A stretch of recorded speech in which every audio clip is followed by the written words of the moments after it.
yang mereka kembangkan itu terserah mereka. Kenyataannya kan saya tidak ada masalah ya. Nah, itu tidak masalah. Yang OTT kan bukan saya. Iya. Yang menyangkut masalah hukum itulah bukti. Ya.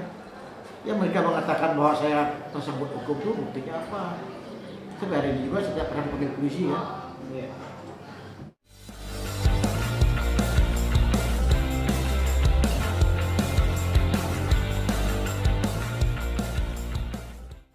Assalamualaikum warahmatullahi wabarakatuh kawan-kawan di Kabupaten Bengkayang, Kalimantan Barat dan seluruh di Indonesia. Ya, kembali ketemu dengan Bang Uji di sini. Sebenarnya Bang Uji di sini ada 3 orang, ada berlima malahan. Dan kali ini kita ketemu dengan figur kita yang mungkin kawan-kawan kenal semua. Beliau adalah Bang Martinus Kajot, calon Bupati Bengkayang, dan beliau dikenal dengan nama Kajot. Kita ingin menggali lebih dalam bagaimana profil seorang Bang Kajot, seorang Martinus Kajot dari kecil sampai dewasa, sampai beliau berprestasi di kursi DPRD dan sekarang mencalonkan diri sebagai Bupati Bengkayang. Boleh Pak diceritakan sedikit Pak bagaimana kehidupan Bapak waktu kecil? Mungkin orang bertanya ini kan, siapa sih Kajot gitu kan, dulu orangnya yang seperti ini dan sekarang kok berani gitu menjadi seorang calon Bupati Bengkayang. Boleh Pak ceritakan? Ya, baik, terima kasih kepada pengacara. Jadi saya ingin menyampaikan apa yang telah saya alami sejak kecil sampai saya sudah mencalonkan diri. Ya, tentunya saya sih sebenarnya tidak mau lahirnya itu jadi anak orang yang kurang beruntung ya. Kalau diturutkan Pak. Iya. Ya. Maunya sih saya sih melahir jadi anak presiden. Maunya. Tetapi oleh karena kita lahir tidak minta lahirnya di mana. Iya. Oleh sebab itu saya terlahir dari orang tidak beruntung dan orang tidak mampu ya. Saya terima apa adanya, ya, terima apa adanya. Jadi sehingga sampai saat saya dilahirkan, saya merasa kehidupan saya tidak seperti orang lain ya. Pertama, dari kecil kami 7 adik-beradik. 7 Pak ya. Ya, orang tua kami ya orang tidak mampu, orang miskin ya, banyak utang sana sini karena untuk pelihara anaknya yang begitu banyak. Waktu dulu memang lagi susah ya, sehingga kita pun sepertinya ya tidak samalah kehidupan sama orang lain. Jadi kita selalu dihina orang, memang dari kecil kita selalu dihina orang. Sampai sekarang juga kita pun masih dihina orang. Dari kecil sampai sekarang. Ya, kita juga tidak boleh putus asa, karena hinaan itu akan menjadi Tuhanlah yang bisa mengetahui bahwa kita ini bagaimana ke depannya, ya. Jadi maka Tuhan memberi jalan kepada kita, sehingga saya ini orang tidak mampu, diberilah suatu ujian kepada saya, sehingga dari kecil saya itu tidak pernah pakai celana malah. Dari kecil Pak? Ya. Dari umur 1 tahun sampai 5 tahun tidak pernah pakai celana. Jadi setelah 5 tahun baru saya punya celana, bapak saya beli baju 1, celana 1. Itulah yang saya pakai sejak 5 tahun saya pakai baju itu, tidak pernah gonta ganti ya. Cuma 1 helai itu saja. Celana 1, baju 1. Ya, tidak pernah gonta ganti karena tidak ada baju lain ya. Jadi kalau mandi dipolas ya, nanti pakai lagi kering di badan. Itulah saya rasa selama saya waktu masih kecil. Setelah umur 10 tahun baru saya bisa mendapat baju baru. Jadi 5 tahun sampai 10, dalam jangka waktu 5 tahun itu baju cuma satu. Dan 10 tahun bawa baju baru. Ya, itu pun udah koyak-koyak saya pakai. Baju baru Sebelum dapat baju baru ya. Sebelum. Jadi saya kuli sama orang. Ya, dapatlah baju 1, celana 1. Itulah yang saya pakai sekolah, ya kan. Pakai sekolah, jadi saya tidak pernah sekolah tapi langsung naik kelas 2. Sekolah langsung naik kelas 2. Ya, dari naik kelas 2 saya naik kelas 3. Udah kelas 3 saya naik kelas 4. Ternyata waktu saya pindah sekolah di Samboledo, saya 2 hari masuk kelas 4. Sudah 2 hari saya naik kelas 4, masuk kelas 4, disuruh naik kelas 5. Langkah kelas, karena saya ditanya guru, saya selalu menjawab yang benar. Ditanya lagi, isinya benar, maka saya dinaikkan kelas 4, 5 ya. Setelah itu saya mau disuruh belajar di kelas 5, dan saya terus sekian bulan belajar. Ada kelas 6 mau ujian, saya disuruh mau ikut ujian. Karena dikategorikan saya ini orang pintar, orang pintar belajar. Karena dulu saya fokus belajar ya, sehingga saya bisa mendapat juara lah gitu. Pokok tiap kelas saya itu tetap juara. Jadi suruh ikut ujian, tapi ada salah satu guru bilang, janganlah suruh aja naik kelas terus, melangkah kelas terus. Sedangkan dia sudah berapa kali melangkah kelas. Itu zaman dulu kan bisa. Iya. Jadi guru melarang saya, jadi saya pun merasa kecewa. Saya berhenti, cukup kelas 5. Cukup kelas 5 Bapak berhenti. Kelas 5 saya berhenti. Setelah itu saya pulang kampung. Kerja saya Nore Getah ya. Getah.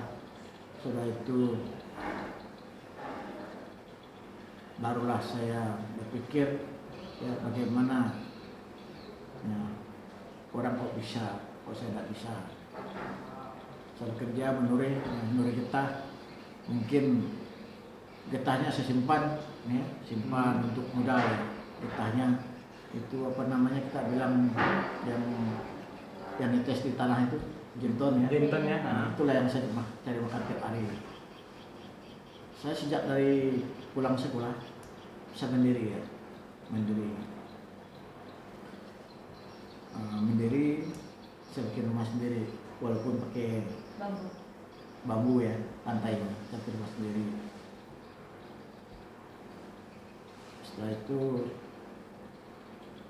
hasil karet saya, hasil karet itu saya tetap bikin warung lah, bikin toko kecil-kecilan. Itu masih umur kan ya, kecil tuh ya. Jadi sehingga saya ini mulai belajar lah. Setelah itu saya sudah bangkrut ya, karena masih kecil kan tak bisa berdagang ya. Bangkrut. Berapa lama itu Pak udah berdagang ya Pak? Itu paling lama saya 3 bulan. 3 bulan. Bisa. Setelah itu saya dijual ke Malaysia. Apanya yang dijual? Bapak yang dijual atau? Saya orang jual di Malaysia. Oh gitu. Nah. Gimana ceritanya tuh Pak? Dijual. Saya kan dijual ke Malaysia, gaji saya diambil duluan, ya kan? Saya tinggal di Malaysia. Mau pulang pun tidak bisa. Jadi setelah 1 tahun lah saya bekerja, saya pulang kampung lagi. Pulang kampung, saya bekerja di kampung. Ya, saya tidak pernah harap orang tua lagi lah, karena orang tua memang tak mampu. Saya belajar menjadi, dan terus saya makin hari semakin memikir ya bagaimana kehidupan ini menjadi ada sedikit tidak menyusah orang tua ya. Iya. Dan orang tua saya juga dalam keadaannya sakit-sakitan. Bapak saya orang tidak melihat, orang buta. Dan saya bantu orang tua, ibu saya dan ke saya juga ya. Ini Bapak anak dari 7 bersaudara itu anak berapa Bapak? Saya anak kelima. Anak kelima. Anak kelima juga. Maka anak kelima itu agak lumayan ya. keadilan sosial bagi seluruh rakyat Indonesia. Ya. Harus adil ya. Adil ya. Coba lanjut ceritanya setelah Itu saya berjuang terus, langsung ya, untuk karir. Jadi ada program paket pada tahun 1993 saya ikut paket.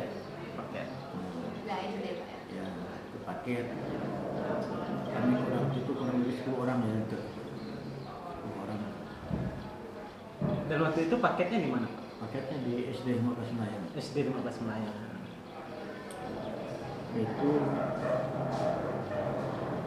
ada sedikit ini sudah dapat paket. Kan ada mau cari paket B ada di Bengkayang ya. Iya.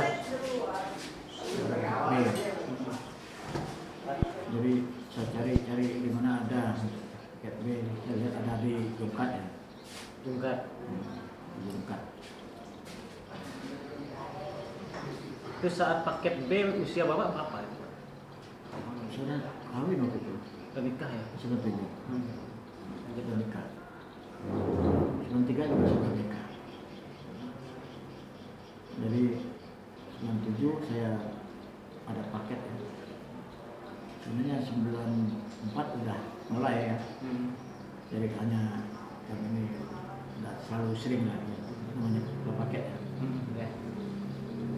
Tamatlah, ambillah ijazahnya 97. Jadi ada lagi program paket C ya. Iya. Di Bengkayang.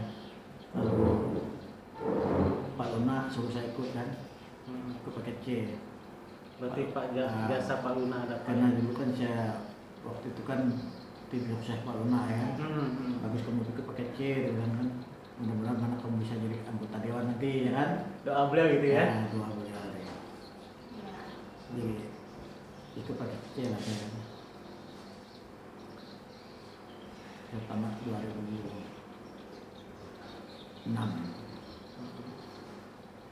Oh itu ada lagi satu paket D, paket apa D3 ya, D3 ya. D3. Dia MBS Pak ya.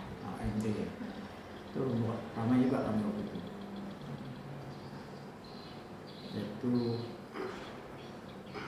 saya langsung jadi anggota dewan. Itu Bapak lamar pakai yang ini Pak ya. Maksudnya masuk mencalonkan diri itu pas saya pakai D3 itu ya Pak. Ke C yang PC pertama yang SMA-nya ya. Ini tahun berapa Pak Dewan pertama Pak? 2009. 2009. Jadi setelah menjadi anggota dewan saya ikut kuliah ya. Iya. Iya. Ikut kuliah. Sambil kuliah Pak gitu ya. Itu udah kedua periode dewan ya. Iya. 2017 pertama. Saya di kuliah 2 tahun lebih dari paket dari D3. D3. Umarnya yang belum Iya. yang lambat daripada saya sama-sama kami saudara. Kok bisa cepat loh? Ini dari SD gitu kan cepat. Jadi ya mungkin 2 tahun setengah itu kan karena saya kan satu apa?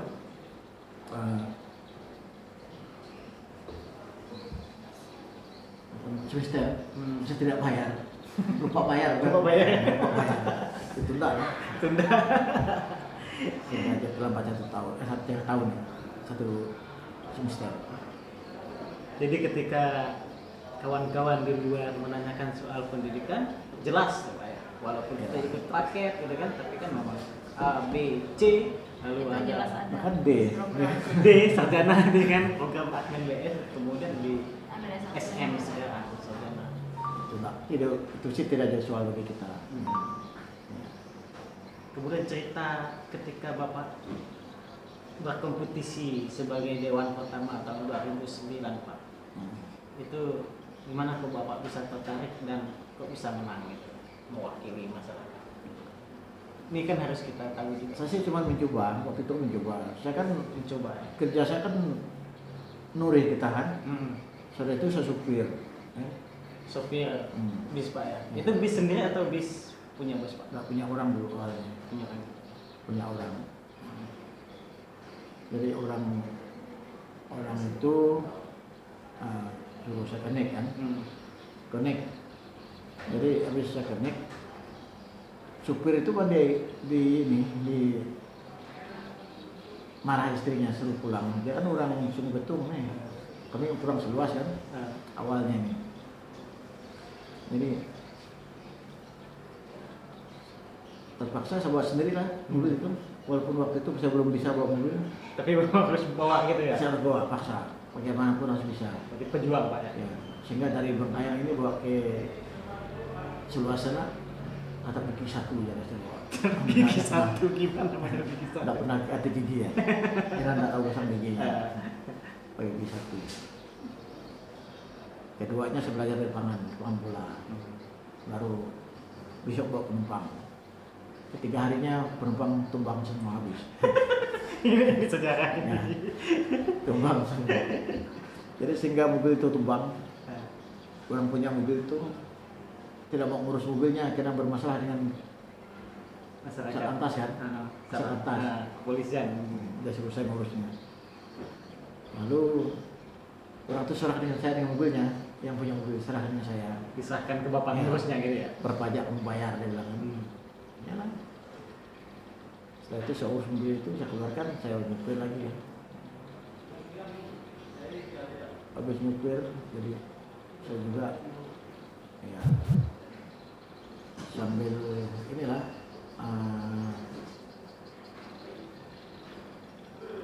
membawa penumpang ya. Saya bawa penumpang juga tidak pernah saya maksa penumpang membayar berapa tambang ini, saya tidak pernah. Mereka hitung sendiri. Hitung sendiri. Ya, mereka hitung sendiri. Jadi itu apa namanya, bapak dengan Pak Charles tuh mirip sekali jadi gitu. Tidak pernah matok harga gitu. Udah matok harga. Jadi waktu itu saya yakin penumpang itu tidak bohong saya. Ya, saya percaya sama orang. Jadi sehingga ya kalau kurang 10.000, 20.000 wajar-wajar saja lah. Kita juga tahu bahwa berapa sih mereka mau bayar, kita tahu ya, tapi kita percaya sama orang. Karena kita percaya sama orang yang Maha Kuasa tetap bisa bantu kita.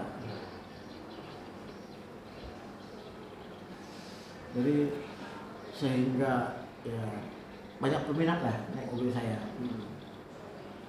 Apa nama waktu itu mobilnya? Mobil saya Asi Jago. Jadi ini asi jago. Ini kan biasanya orang bilang sekarang banyak pesan asi jago berarti itu memang mobil bapak ya namanya Ya, gitu. itu mobil saya Asi Ya. Jago. Kenapa bahasa Bekati ini kan siapa yang berani ya kan? Jadi- Siapa yang kuat? Jadi Sehingga habis itu saya bekerja terus ya. Jadi sehingga ya makin hari semakin banyak penumpang. Jadi saya terus tetap menjadi supir. Habis mendapat jadi supir penumpang, saya supir truk. Sehingga saya berapa kali terguling-gulingnya truk saya. Karena baru juga belajar mobil besar itulah ya. Dari situlah saya mulai ada bangkit. Ketika udah bawa mobil truk bapak udah mulai bangkit. Ya. Ekonominya maksudnya pak ya. Ya. Saya dalam waktu itu bawa kayu ya, bawa kayu kerja, bawa kayu. Malam-malam jam 1 malam kadang tidak tidur. Ingin kita ngejar target bahwa kita ini harus dapat uang ya kan. Dari satu hari itu dari Bedo sampai Singkawang kadang sampai 3 ret kita bawa kayu. Sampai jam 2 malam masih Bedo bawa kayu Singkawang. Kadang tidak tidur ya. Jadi setelah itu saya merasa makin hari semakin ya namanya kita baru mendapat kemewahan kan. Nah, kemewahan. Seenak saja di mana ada band kita situ kita minum ya. Bayar minuman orang, setiap orang minum kita bayar kan. Jadi habis juga lah mudah-mudahan kan. Saya lari ke Malaysia. Lari lagi ke Malaysia. Lari ke Malaysia. Kerja saya nebang kayu Malaysia. Tapi awalnya sih saya tidak tahu nebang kayu bagaimana. Tapi adik saya yang ngajar saya nebang kayu. Jadi setelah saya nebang kayu berhasil, saya pulang lagi beli mobil. Saya kerja setahun di Malaysia. Setahun mendapat 20.000 ringgit. Setahun itu. Sekitar 60 juta. Jadi saya beli mobil lagi. Beli mobil. Setelah itu ya,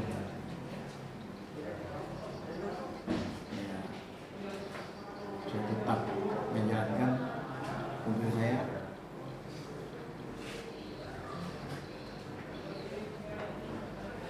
Sehingga bos-bos sekawang juga percaya kita lah, kasih modal dan sebagainya, sehingga kita pun menjalan modal orang lah kan. Iya. Bangkrut lagi kan, bangkrut lagi. Jadi naik turun itu Iya. udah biasa Pak. Udah biasa bangkrut. Ya. Itu saya ya kalau bagaimanapun saya tetap bagaimana jalan hidup lah kan. Iya. Sampai hari ini saya tetap memikir sejarah saya waktu bagaimana menjadi dewan, bagaimana menjadi ketua dewan. Kan jadi ketua dewan juga saya hati-hati ya, karena kita ya di bawah kita bukan orang yang sekolahnya tanggung-tanggung kan, Iya. sarjana semua ya. Tapi kita sebagai pemimpin tadinya sekolah paket ya kan. Iya. Tapi kita kan untuk memimpin ini tidak harus sesuai dengan aturan yang sudah ada, bukan kita ada-ada, bukan kita aturan kita buat-buat. Itu sudah ada mekanismenya. Siapapun jadi pemimpin tidak boleh membuat aturan sendiri, Betul. ya, melainkan pendapat anggota dewan atau undang-undang yang sudah diterbitkan. Kenapa saya harus berani mencalonkan diri sebagai calon bupati? Karena siapapun yang calon hari ini, dia tidak pernah sekolah bupati. Tidak ada. Tidak ada orang sekolah bupati. Tidak ada ya Pak. Ya. Betul. Biarpun S2. S1, S2, ya. Bahkan S3. Sama-sama. Tidak ada orang sekolah bupati. Jangan bangga lah dengan jabatan-jabatan seperti itu. Saya juga pernah ketua dewan. Pun tidak juga masalah, tidak ada saya merugikan negara.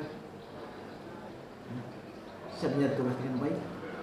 Sampai hari ini juga saya tidak ada temuan ya. Iya. Merugikan negara. Ini yang kadang-kadang digoreng-goreng oleh masyarakat bahwa kita buka lah Bang ya. Ya. Misalnya kasusnya Bankyusus, kemudian PT Bupati katanya kan isunya kan diserempetkan dengan Bang Tajud nih. Tuh kan Ketua Dewan 2017. Nah, ini gimana Pak jawabnya Pak? Bahwa isu ini berkembang gitu.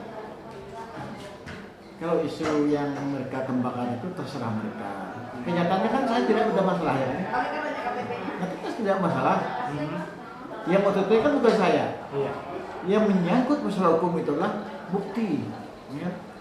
Yang mereka mengatakan bahwa saya tersebut hukum itu buktinya apa? Sampai hari ini juga setiap pernah panggil polisi ya. Iya. Itu jadi masalah. Kok hati mereka mau apa lah? Tapi pada dasarnya Bapak nggak ada melakukan tidak terkait Yang di sini. jelas kita ini kalau sudah ada masalah ngapain mereka polisi nunggu lama-lama anak saya. Ya. Bapak pun tidak kemana-mana Pak ya? Ya, saya tidak kemana, ya. Terserah mereka lah mau apa dengan saya. Itu trik mereka. Kalau trik mereka kalau tidak menjelek saya, dia takut dia kalah, ya kan? Takut tidak terpilih, maka mereka menjelek-jelekkan saya. Jadi saya biarkan saja lah. Karena suatu jabatan, ya, harta itu adalah titipan. Tuhan yang tahu, Tuhanlah yang memberi. Karena itu semuanya garis tangan juga. Walaupun ya, kalau seorang yang SDM-nya ya, katanya jalannya luar biasa, saya juga tidak takut dengan yang memang seperti itu. Yang saya takut itu orang mau berbuat untuk rakyat ya. Yang Bapak takutin itu, orang Iya. yang mau berbuat untuk rakyat. Iya, mau berbuat untuk rakyat. Dan dari 4 pasangan ini, yang berkorban untuk rakyat itu siapa, Pak? Hanya Ya, Bapak Tinggi hanya saja. mana yang menilai. Ya. Ya kalau sekarang pun banyak mau jadi wakil saya kemarin kan. Iya. Jadi Bapak lari sini. Karena bukan saya menentukan wakil saya, maka mereka itu mengambil inisiatif sendiri, ya, mencalonkan diri sebagai bupati. Karena mencalon wakil itu bukan kehendak saya, karena partai politik menilai, ya, hasil survei dan sebagainya, mereka itu mungkin, ya,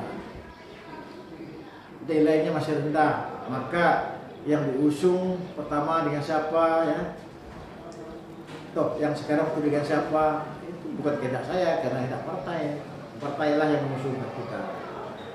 Jadi sehingga pasangannya Kajur Carlos. Pak, ini kan Kajun Carlos sudah berpasangan maju, dan apabila terpilih 9 Desember nanti kan, nomor 3, apa yang akan Bapak lakukan untuk berkarya kali pertama pada saat menjabat?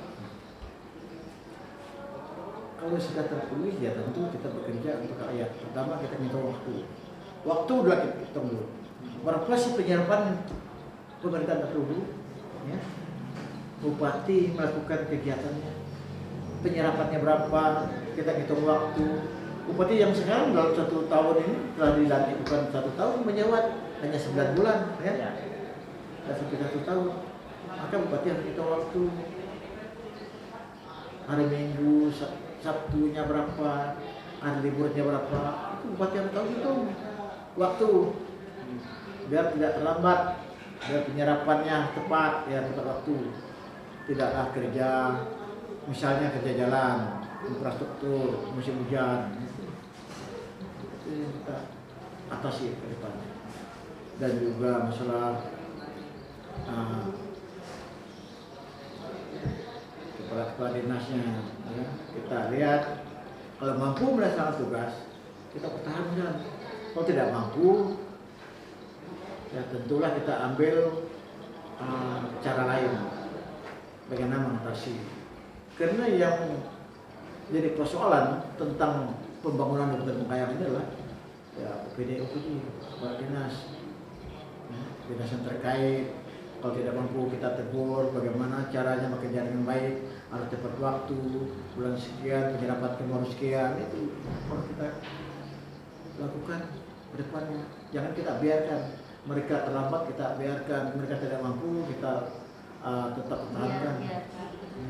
Mereka juga sadar kalau mereka tidak mampu, dia siap diganti. Tapi bukan caranya kita secara mau nyetir kita sendiri, kita harus minta pendapat mereka masih mampu, tak kamu melaksanakan tugasnya. Kalau tidak mampu, katakan sekarang, gitu ya. Menjadi pemimpin tidak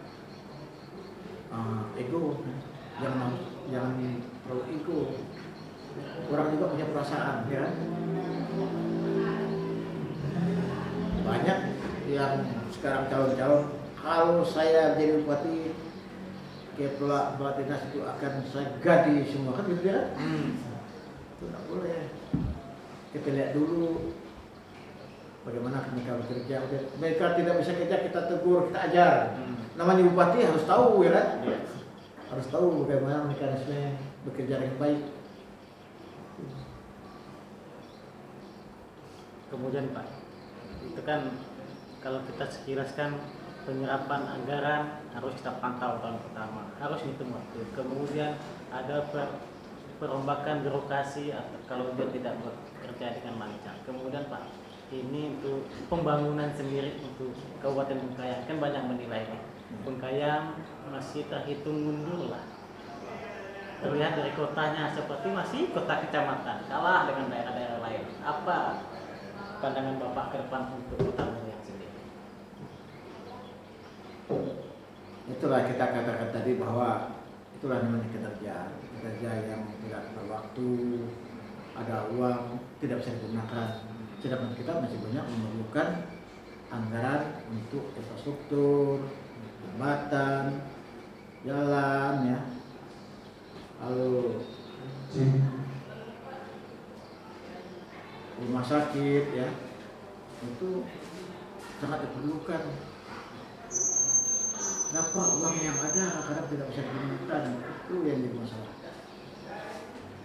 Jadi maka ke depan kita bagaimanapun kita harus bekerja, apa yang kita lakukan di awal itu yang kita lakukan. Mana yang diprioritaskan, itu mana yang tidak, itu harus kita pikir dulu untuk menggunakan anggaran. Kalau yang tidak prioritas, kita lihat lambat tahun depan itu tidak masalah. Yang sekarang diprioritaskan dulu. Karena banyak masyarakat masih memerlukan jalan, Iya. kadang pertanian tidak diperhatikan, ya kan? Sampai hari ini tidak pernah setiap orang bertani ada penyuluh yang ada di depan orang bertani, tidak pernah. Waktu orang bekerja, adakah penyuluh datang? Begini caranya bertani yang handal, tidak ada. Maka itu ke depan kita penyuluh harus kita empatkan biar bagaimana mengajar petani yang baik.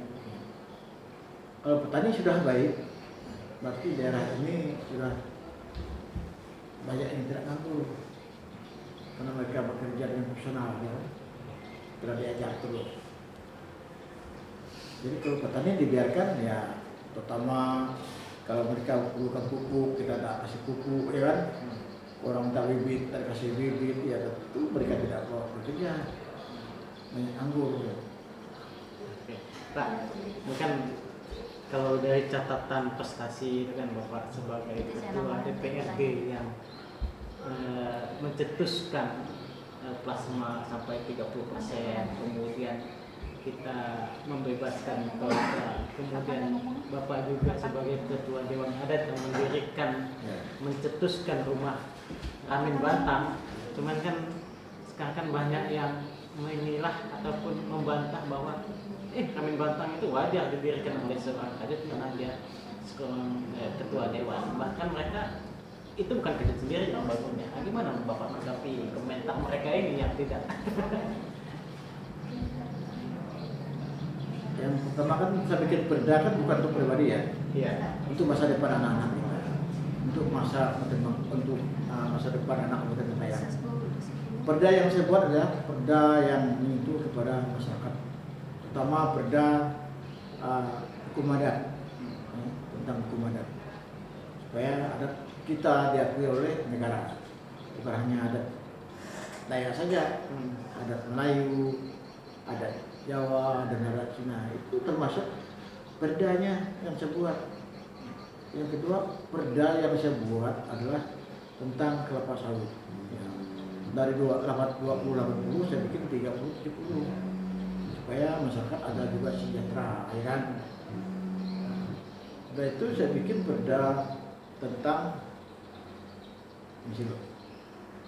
apa deh? Jadi menjaga mana?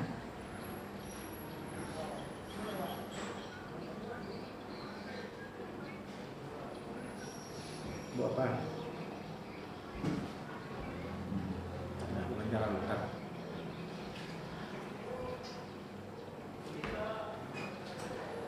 Jadi saya bikin perda juga tentang perlindungan hukum pada orang tidak mampu. Itu berarti kita ini rakyat. Saya kiranya masyarakat yang tidak mampu ada bermasalah, ya. Dia tidak mampu membayar pengacara. Tentu sudah kita siapkan bahwa pengacara itu tanpa bayar. Itu ada perdanya yang saya buat. Kalau tidak salah perdanya nomor 3 2017. Nomor 3 tahun 2017 kemarin keluar. Yang perda masalah pengakuan hukum adat nomor 8 tahun 2016. Yang masalah kelapa sawit atau perda tahun nomor 1 tahun 2019 itu yang saya bikin kemarin. Ada juga saya bikin perda tentang miras. Karena miras ini terdiri orang-orang Dayak, ya tentulah kita juga bagaimana orang Dayak memasak arak dan sebagainya tidak dikatakan ilegal, itu tidak. Tapi hari ini belum juga bupati menyetujuinya. Kita juga tidak bisa maksa kalau memang itu bupatinya tidak menyetujui.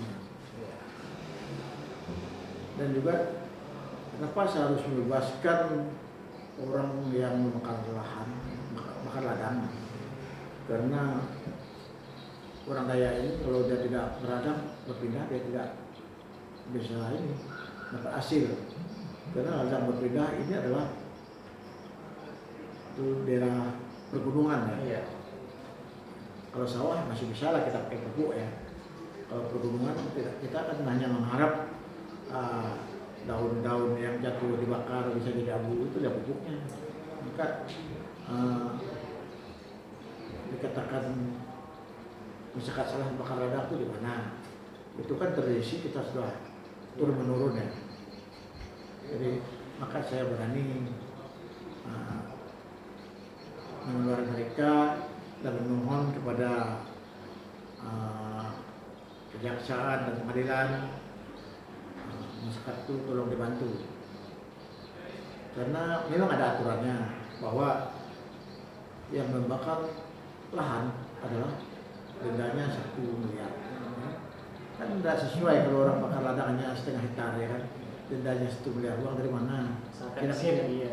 Sedangkan mereka ini hanya mencari makan ya. Jadi kalau itu saya lihat undang-undangnya berlaku dengan perusahaan. Mungkin itu yang tahu saya. Kemudian untuk Ramin Pantang Pak, ceritakan. Ramin Pantang memang jelas saya kemarin saya sudah berjanji kepada semua ya adik-adik bahwa kalau saya dilantik saya harus bangun Ramin Pantang, karena itu adalah satu untuk simbol orang Dayak. Ya.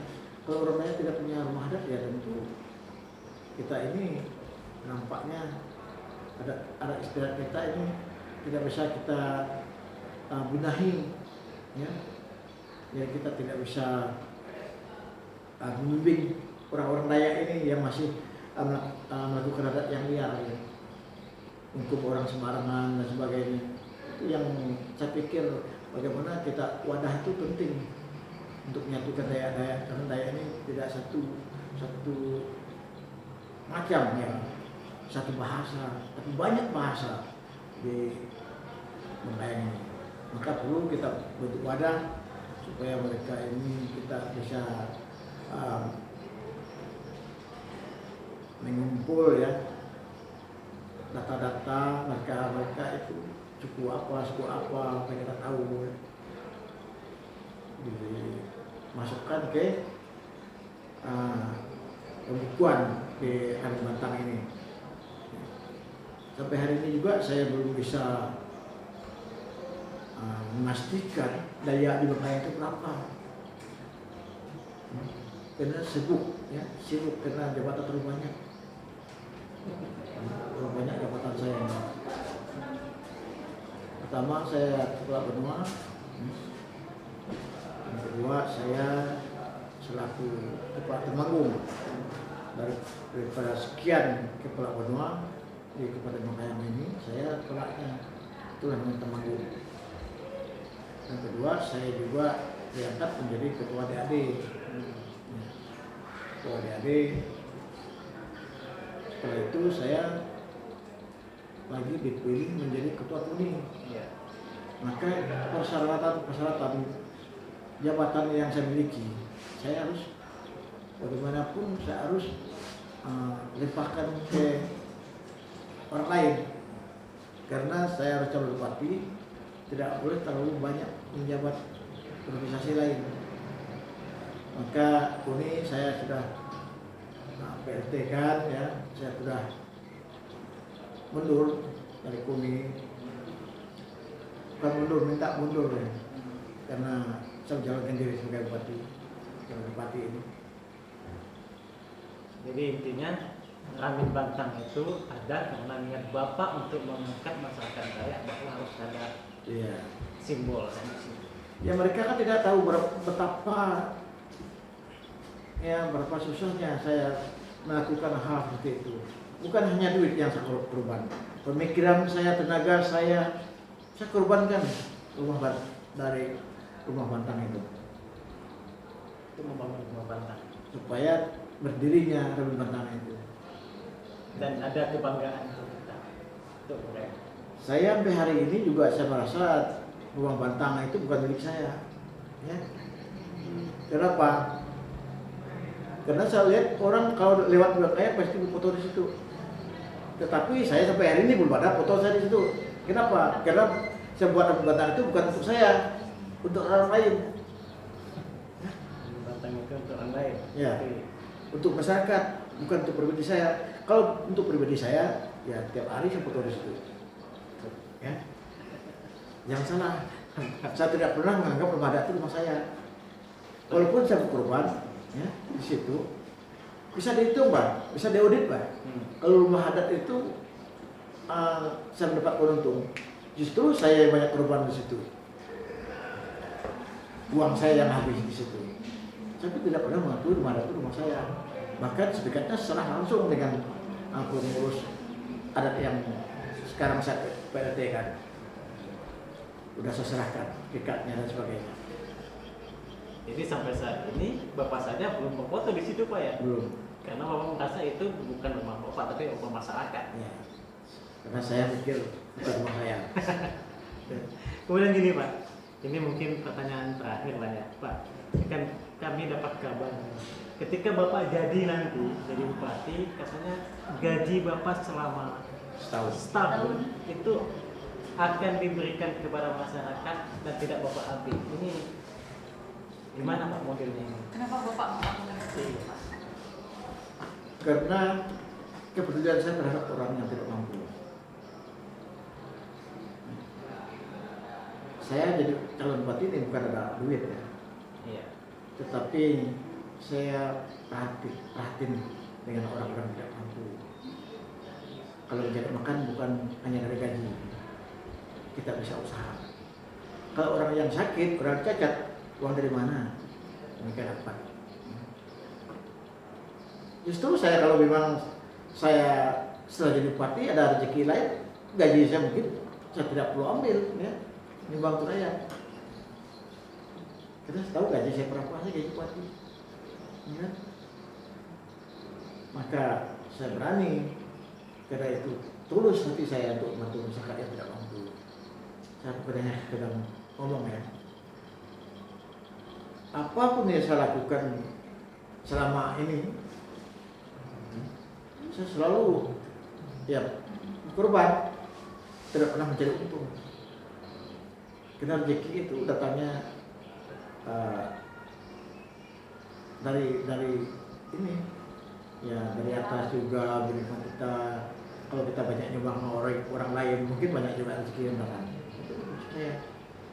Kalau kita menyumbang orang sekiranya 100 juta, mungkin datangnya 200 juta. Itu saya. Itu prinsip Bapak. Ya. Pak, nanti kalau sumbangannya ini yang dikasih ke masyarakat dalam bentuk apa ya Pak? Apakah benar? Ya terserah itu yang Intinya dikasih itu Pak. Intinya 1 tahun gaji Bapak kasihkan masyarakat Ya. yang kurang mampu bayar pada intinya. Itu yang tepat sasaran juga Pak. ya, Intinya untuk masyarakat yang ya untuk masyarakat yang tidak mampu. Jadi itulah prinsip saya. Kenapa? Karena hati saya ya, sekarang juga bukan karena saya hebat ya jadi bupati, karena saya orang kaya, karena saya kasihan Bangkayang, karena selama saya menjabat bagaimana memimpin Bangkayang yang baik saya sudah ngerti. Karena saya sudah lama ya di pemerintahan, kelemahan pemerintah itu saya tahu ya. Tapi saya tidak mau kasih tahu semua orang, rahasia itu sudah mau kasih tahu orang. Jadi bagaimana membangun dengan cepat, nah, itu ada artinya kita. Mudah-mudahan terpilihlah. Saya buktikan sebab saya bekerja untuk rakyat. Seperti saya pernah berjanji dengan ketua DAD bahwa saya akan bangun rumah Batang itu 3 tahun, ternyata setahun setengah selesai. Itu namanya kerja ikhlas. Ya. Sampai tuntas. Tidak meninggalkan itu Pak, kerja. Mantap. Sip, closing. Ya, kawan-kawan di simpulkan. Kabupaten Bangkayang, Pak, harapan Bapak sama pilkada kepada masyarakat Bangkayang untuk memilih.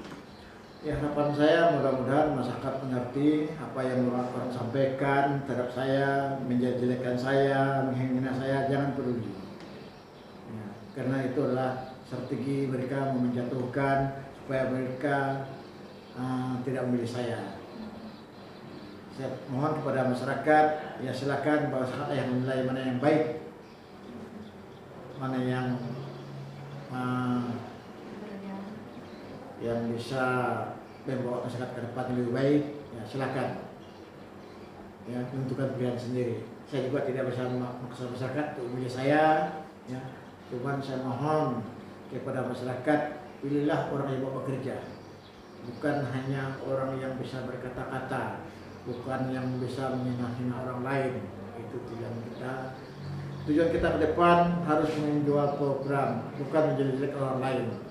Kalau orang selalu menjelekkan orang lain, dari kita tidak bisa bekerja, asyik menjelekkan orang lain. Ya. Kalau mau kampanyelah yang sopan, yang santun, ya, biar enak didengar masyarakat. Kalau saya kampanye tidak banyak ngomong, saya banyak menghibur orang. Ya. Semoga mereka sadar mereka siapa, ya. Orang yang calon hari ini bukannya mereka tidak paham apa yang mereka lakukan, bahwa mereka ini adalah melawan saat ini, ya tidak gampang sebenarnya. Saya ini hidup di sini, lahir di sini, makan di sini, ya. Mati pun mau saya di sini. Mereka jangan coba-coba mau macam dengan saya. Ya. Tapi saya bukan mengancam. Itulah namanya politik. Kalau politik kejam, ya, kita pun tidak mau diam. Kalau saya terlalu berat rasanya, saya tidak mau diam. Biar masyarakat yang milih, ya, kedepannya saya akan buktikan bahwa yang pernah dijelekkan itu bisa membuktikan bekerja dengan baik. Pasangan Martinus Carlos akan membuktikan bahwa akan membangun Bangkayang dan bekerja untuk Bangkayang lebih baik. Ini kesimpulan kita, kawan-kawan di Kabupaten Bangkayang, Kalimantan Barat dan Indonesia. Jangan lupa 9 Desember gunakan hak pilih Anda. Pilih nomor apa, Pak? 3. Nomor 3. Karena 3 lebih baik. 3 lebih baik. Assalamualaikum warahmatullahi wabarakatuh.